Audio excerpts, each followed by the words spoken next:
Hello everyone and welcome to another Raid Shadow Legends video.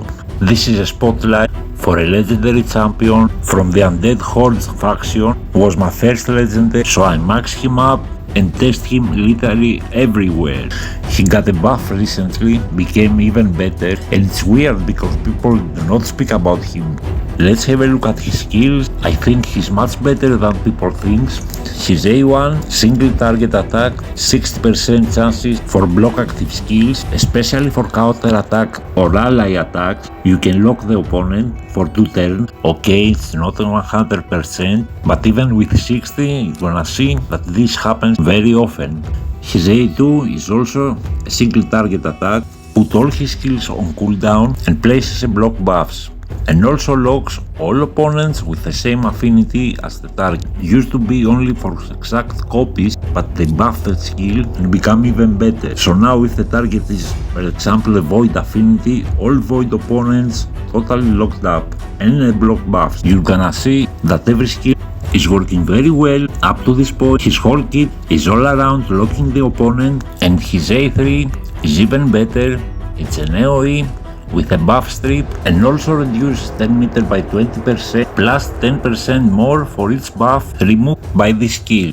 He cannot remove protected buffs, but he can remove stone skin, unkillable and block damage. His passive prevents his death, keeps him alive with 1%, then he is healed by 30% of his max HP, fills the turn meter the same amount and places a shield 30% of his max HP, a very big heal, a very big shield. This champion is very hard to kill. His skill set is top tier for me. He can provide a lot of utility in your team. He can stay alive, he can lock, he can strip.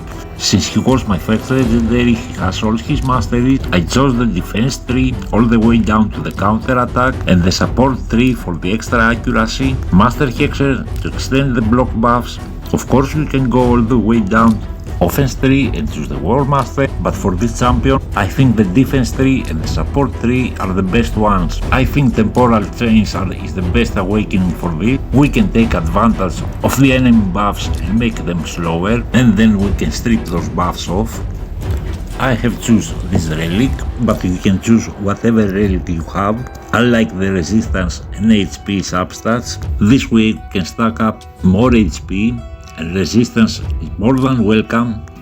For his build, it was an easy choice. 3 perception sets for the extra accuracy and the speed. You can use feral set, you can use supersonic, but I think perception is better. His total stats, priority stats, HP, speed and accuracy. We want it very fast with a lot of accuracy, so can lock everyone, strip everyone. Let's have a look at his gear. It is not my best gear, it's not fully awakened. As I said, key stats, HP, accuracy, and of course speed. With the current meta being spirit affinity mostly, Elegaius being magic affinity is more than the right affinity. I'm gonna say it again, Elegaius was my first legendary champion. I have tested him for years now, he never failed me. Okay, enough with the word, it's time for action.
And this is it for the video. This was Elegaius. I hope I changed your mind. Still remains one of my favorite champions. Until the next video, I wish you the best and keep on raiding. Bye.